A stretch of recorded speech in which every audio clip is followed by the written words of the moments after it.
하나님의 말씀은 신약성경 누가복음 2장 8절로 19절까지 말씀입니다. 누가복음 2장 8절로 19절 말씀, 신약성경 88면입니다. 그 지역에 제가 봉독합니다. 누가복음 2장 8절로 19절 말씀입니다.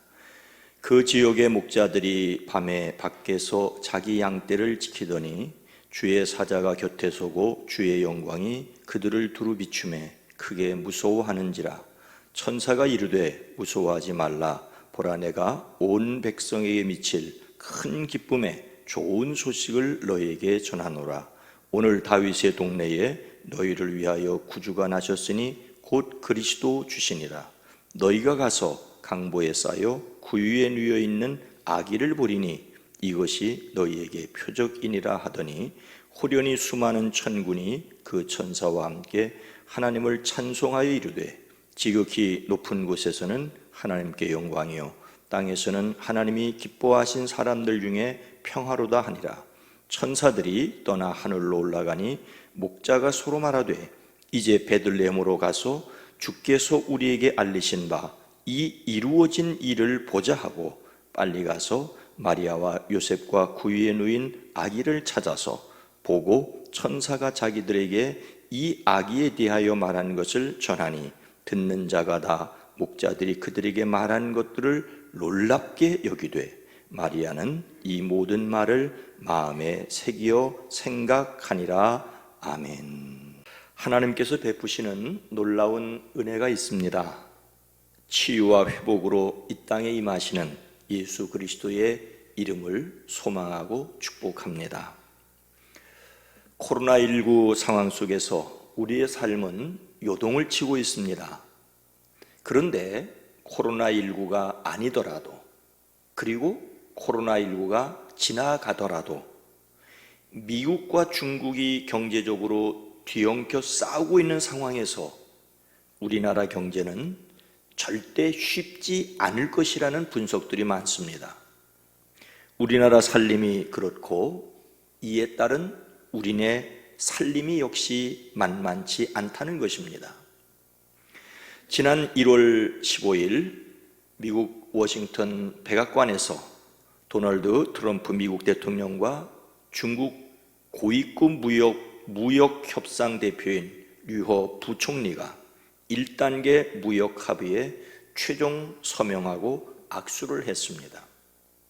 물론 현재는 다시 전쟁 중입니다만, 그런데 그 소식을 전하면서 앵커의 말 중에 트럼프 대통령과 류허 부총리의 격이 맞지 않는다는 말이 제게 다시 생각이 났습니다. 미국의 대통령이라면 중국의 시진핑 주석과 악수라야 격이 맞는다는 것입니다. 중국을 대표하더라도 중국의 부총리면 미국의 부통령이나 상무장관이 상대해야 한다는 것입니다. 대통령 선거를 앞에 두고 자신의 치적을 드러내야 하고, 아니면 나서는 것을 워낙 좋아하는 트럼프인지라 격에 안 맞는 일을 했다는 것이었습니다. 당시 미국의 대통령과 중국의 부총리가 격이 안 맞는다는 이야기를 저는 귓등으로 들었습니다. 우리는 종종 격이 안 맞느냐 맞느냐라는 이야기를 들어왔습니다. 대통령이 사과를 해야 되는데 장관이 나서서 이야기하는 것은 국민을 무시하는 처사라는 이야기도 있었습니다. 남북 대화에서 상대방의 위치를 두고 격을 따지기도 했습니다. 사람들은 격을 따집니다. 내용도 중요하지만 형식도 중요하다고 합니다. 격이 안 맞으면 무시당했다고 화를 냅니다. 몇 년 전에는 국격이라는 생소한 말도 있었는데, 국가 간에 또는 사회에서 어느 정도 격이 필요한지 저는 잘 모릅니다. 다만 교회 안에서 격을 따진다면 신앙이 아니라는 것이 저의 분명한 생각입니다. 교회 안에서 사람의 격을 따지는 것은 중세교회처럼 타락한 징표입니다. 성직자와 평신도를 구분하는 격도 본래 교회의 모습은 아닙니다. 예수님이 그토록 미워하신 바리새인들의 모습이 아닐 수 없습니다. 무엇보다도 사람이 되신 하나님이신 예수님께서 제자들의 발을 씻기셨는데 어떻게 교회에서 격을 따질 수가 있겠습니까? 그렇다고 제가 모든 격을 무너져야 한다고 주장하는 것은 아닙니다. 하나님께서 격을 무너뜨리심으로 우리에게 격을 얻게 하셨습니다. 우리를 하나님의 자녀가 되게 하셨습니다. 우리를 하나님의 백성 되게 하셨습니다. 하늘의 권세로 땅을 살아야 합니다. 주장하고 빼앗고 따지는 격이 아니라 누리는 격이어야 합니다. 오늘 말씀은 예수님의 탄생에 대하여 기록한 누가복음의 말씀입니다. 하나님께서 사람이 되어 이 땅에 오신 놀라운 소식은 누구에게 가장 먼저 전하여졌습니까? 8절 말씀입니다. 그 지역의 목자들이 밤에 밖에서 자기 양떼를 지키더니 로마 황제 가이사 아구스도는 자신이 다스리는 제국에서 세금을 거두어 들이기 위하여 인구조사를 명령하였습니다. 성령으로 아기를 잉태한 마리아와 다윗의 자손 요셉은 호적 등록을 하기 위하여 고향 베들레헴으로 갔습니다. 반드시 고향을 방문해야 하는 것은 아니었지만 요셉은 마리아를 데리고 고향 베들레헴으로 갔습니다. 이렇게 해서 베들레헴에서 탄생하시라는 예언이 성취되었습니다. 하지만 고향을 방문한 사람은 요셉 부부만이 아니었습니다. 많은 사람들이 몰려들었기 때문에 작은 마을에 아기를 낳을 작은 방 하나도 구할 수 없었습니다. 겨우 마구간에서 몸을 풀었습니다. 그래서 온 세상의 주인이 작고 초라한 마구간에서 태어났습니다. 그 시간 그 지역의 목자들은 여느 때처럼 자신들이 맡은 양떼를 지키기 위해 밖에서 밤을 지새우고 있었습니다. 주님의 한 천사가 그들에게 나타났습니다. 주님의 영광이 그들을 두루 비추었습니다. 그들은 몹시 두려워하였습니다. 천사는 그들에게 온 세상에 미칠 큰 기쁨의 좋은 소식이라고 하였습니다. 목자들이 있는 곳은 예루살렘의 왕궁이나 성전이 아니었습니다. 다윗의 고향이라고 하지만 작은 시골 마을인 베들레헴에서도 떨어져 있는 들판입니다. 그런데 그들에게 전달된 소식은 온 세상에 미칠 큰 기쁨의 좋은 소식입니다. 전혀 격에 맞지 않는 소식이 전달되었습니다. 목자들이 들은 놀라운 내용은 무엇입니까? 11절 말씀입니다. 오늘 다윗의 동네에 너희를 위하여 구주가 나셨으니 곧 그리스도 주시니라. 앞에서 온 백성에게 미칠 큰 기쁨의 좋은 소식이라고 한 이유가 여기에서 설명됩니다. 왕이자 제사장이자 선지자이신 엄청난 분이 세상에 오셨다는 소식 중의 소식입니다. 요즘으로 치자면 공영방송은 물론이고 모든 신문과 방송기자를 다 불러서 발표해야 할 소식입니다. 그런데 이런 소식을 목자들에게 가장 먼저 알렸다는 것이 놀랍습니다. 목자는 누구입니까? 목축과 관계없는 사람들에게 목자는 선망의 대상일 수 있습니다.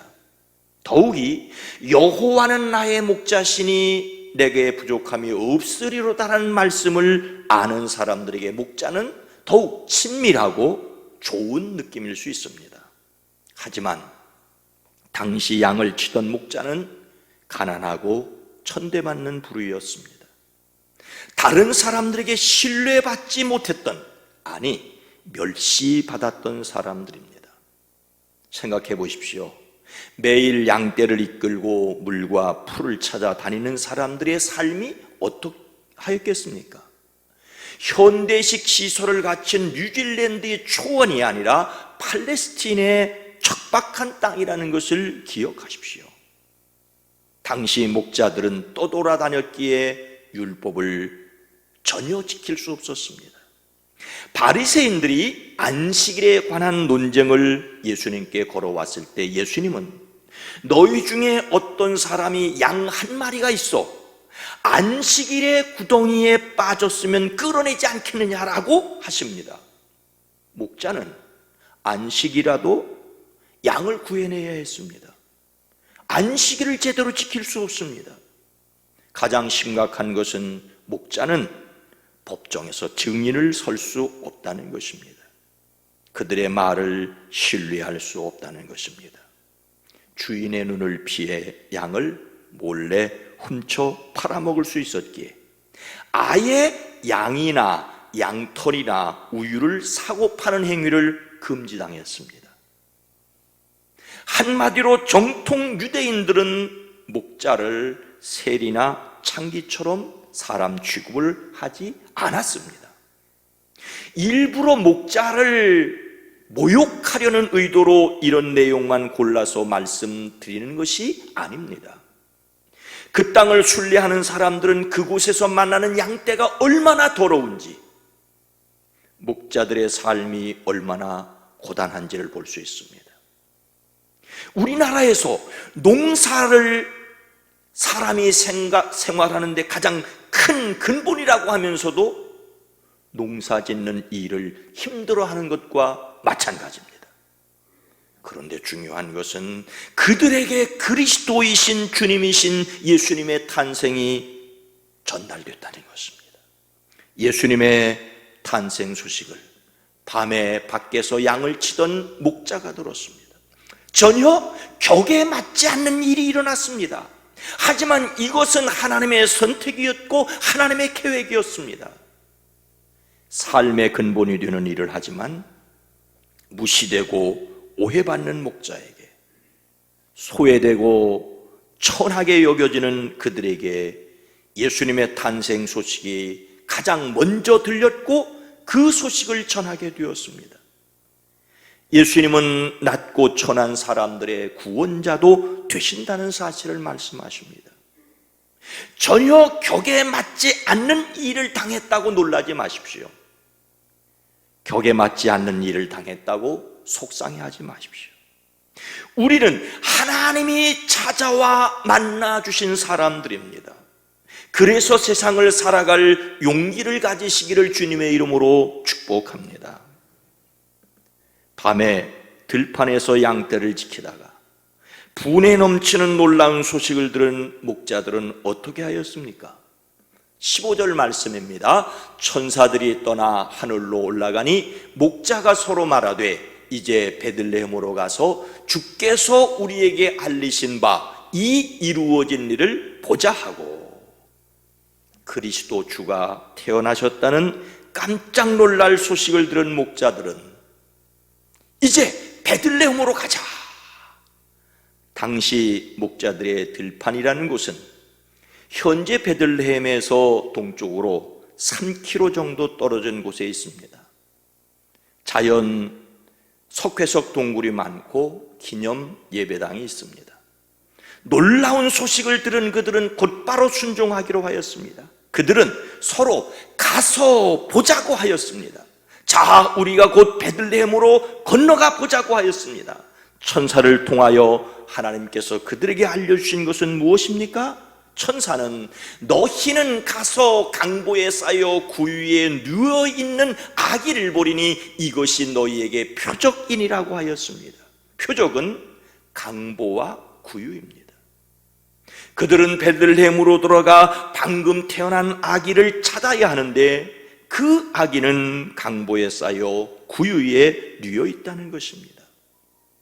목자로서 그들은 짐승의 먹이통인 구유를 수없이 보아왔을 터이지만 그 속에 아기가 누워 있다는 것은 한 번도 들어보지 못한 일이었을 것입니다.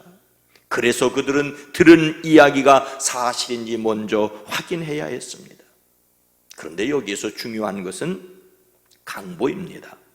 강보는 갓난 아기를 감싸는 것이지만 우리식으로 포대기로 생각하면 엄청난 오해입니다. 강보는 보자기가 아니라 붕대라고 생각하면 오히려 정확합니다. 강보는 폭 20cm에서 길이가 3m가 되는 천입니다. 아기를 미라처럼 붕대로 둘둘 마는 것입니다. 아기 예수님에 관한 한 그림에서 아기는 온몸에 붕대를 감은 것처럼 좁고 긴 강보로 쌓여 있습니다. 이 강보가 구주가 탄생하셨다는 증거가 되는 이유는 강보에 태어날 아기에 대한 모든 기대가 다 적혀 있기 때문입니다. 아기를 낳을 엄마는 강보를 준비하면서 그 위에 성경 말씀, 아기의 이름, 가족의 이름 등등을 적었습니다. 마리아는 이 강보를 준비하면서 천사가 알려준 예수라는 이름을 저 천에다가 수놓았을 것입니다. 그랬다면 목자들은 강보에 쓰인 아기의 이름을 보고 자신들이 찾아간 아기임을 분명히 알 수 있을 것입니다.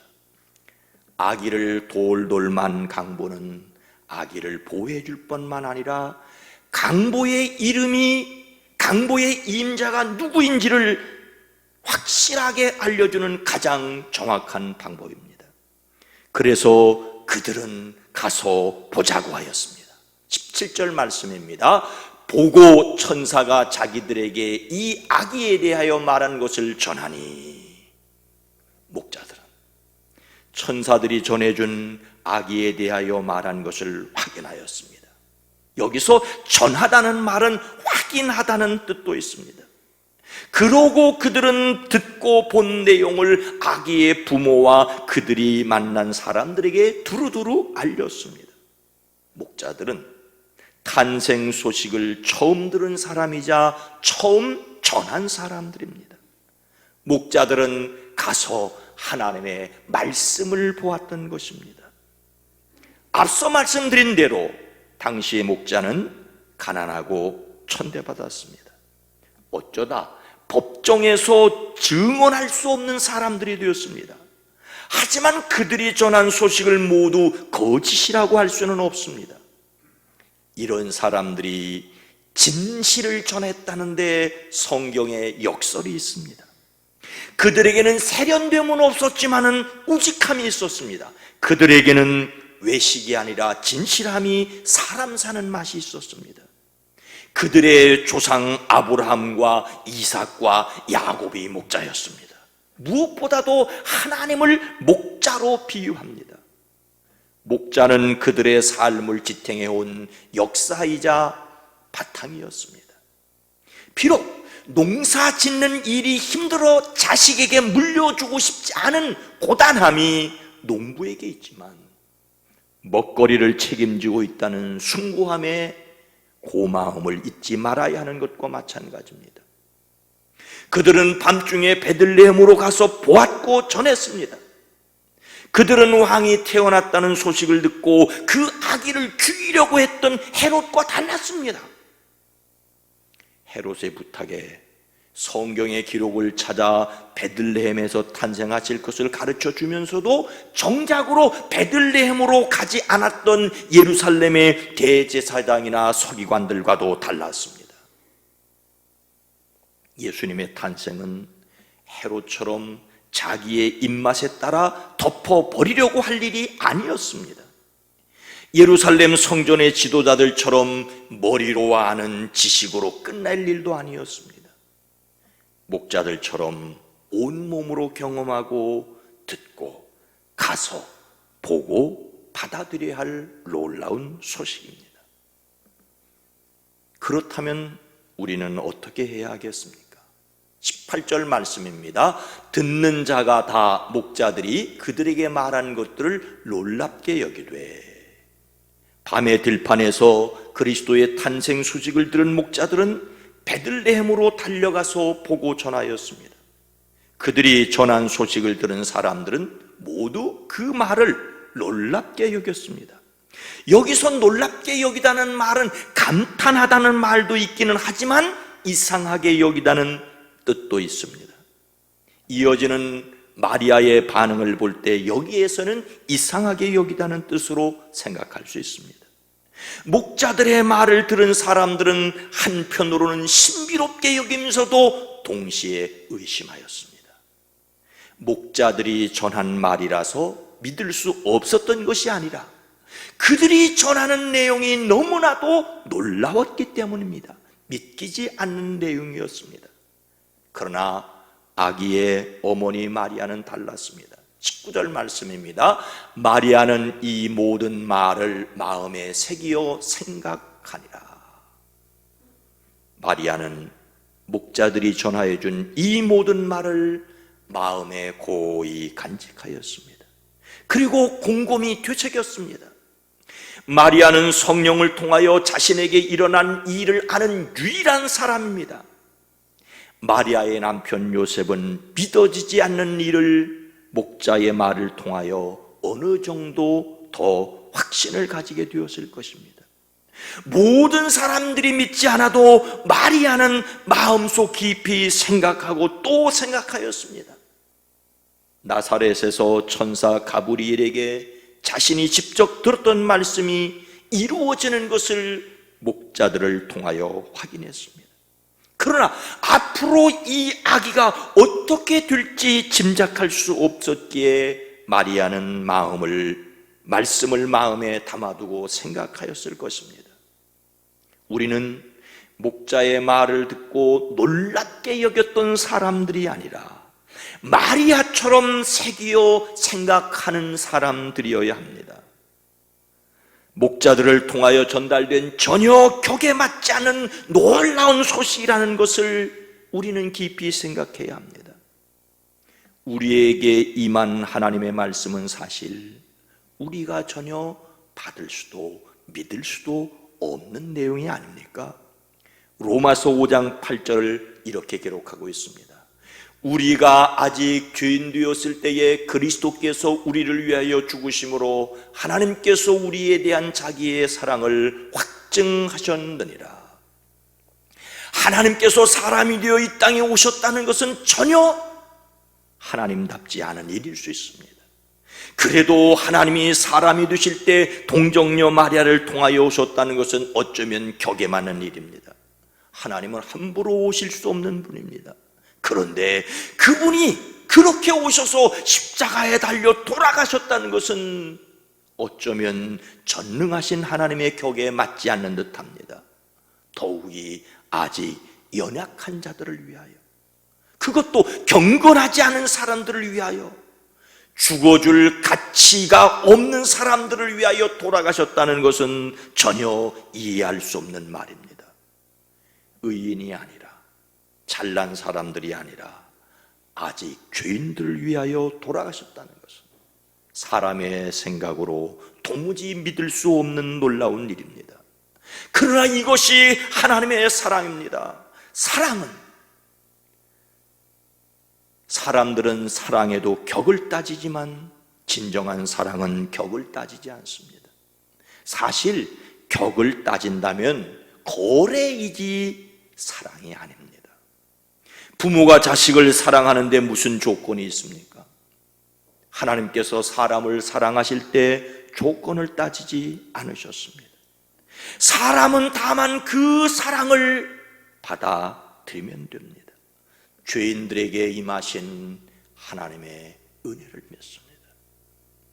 목자들이 전한 소식을 듣고 의아하게 생각하는 사람들이 있었던 것처럼 예수님에 관한 소식을 듣고 조롱하는 사람들도 있습니다.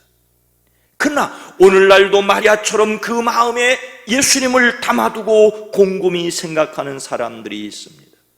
무엇보다도 자신이 받을 수 없는 사랑을 받았다는 것에 놀라고 고마워하고 감사하는 사람들이 있습니다. 사도 바울은 오호라 나는 곤고한 사람이로다, 이 사망의 몸에서 누가 나를 건져내려고 탄식하였습니다. 그런데 그는 우리 주 예수 그리스도를 통하여 나를 건져주신 하나님께 감사를 드립니다라고 고백할 수밖에 없었습니다. 우리는 정말로 격에 맞지 않는 하나님의 사랑을 받았습니다. 그래서 또한 격에 맞지도 않게 천국을 소망하는 사람들이 되었지 않습니까? 사랑하는 성도 여러분, 얼마 전에 지구와 비슷한 대기와 액체 상태에 물이 있어서 생명체가 살 가능성이 큰 외계 행성을 천문학자들이 무려 45개나 발견했다는 소식을 들었습니다. 지구처럼 생명체가 살 수 있는 그런 외계 행성이 무려 45개나 된다는 것입니다. 스웨덴 룰레오 공대 연구진이 새로운 분석 기술에 의하여 발견하였다는데 문제는 조금 멀리 있다는 것입니다. 지구에서 가장 가까운 외계 행성인 플록시마 베타도 4.22광년, 약 40조 킬로미터가 떨어졌다고 합니다. 미국 항공우주국의 주노 탐사선이 시속 26만 5천 킬로, 시속 26만 5천 킬로 속도로 가면은 한 1만 7천 년 정도 가면 갈 수 있다고 합니다. 1만 7천 년. 어마무지막지한 우주의 이야기를 들을 때마다 드는 생각은, 저는 인간이란 무엇인가? 사람이란 무엇인가? 이런 상황에서 먼지 한 알갱이도 엄청나게 큰 것입니다. 사람은 먼지 한 알갱이의 수천억 분의 1만큼도 되지 않습니다. 그런데 이런 나를 하나님이 사랑하셨다니 얼마나 놀랍습니까? 우리는 격에 맞지 않는 사랑을 하나님께 받았습니다. 격에 맞지 않는 은혜를 입었습니다. 그러니 사람이 사람을 격으로 따지지 말아야 합니다. 다만 그 사랑을 감사하고 감격하는 행복이 저와 여러분 모두에게 있어지기를 주의 이름으로 축복합니다. 거룩하신 하나님, 자비로우신 주님, 우리는 조그마한 일에 격식을 따지고 무시당했다고 생각하기도 하고 우쭐해하기도 합니다. 그러나 주님, 이 넓고 넓은 우주를 생각한다면 우리가 얼마나 먼지 한 알갱이의 수천억 분의 1만도 못하다는 것을 아는데, 그러나 이런 나를 하나님이 부르시고 기억하시고 사랑하셨다는 이 놀라운 사랑 때문에 얻는 평안과 자유와 행복이, 그래서 더불어 살아가는 지혜가 우리 모두에게 있어지게 하옵소서. 우리를 지극히 사랑하시는 예수님의 이름으로 간절히 기도드리옵나이다. 아멘.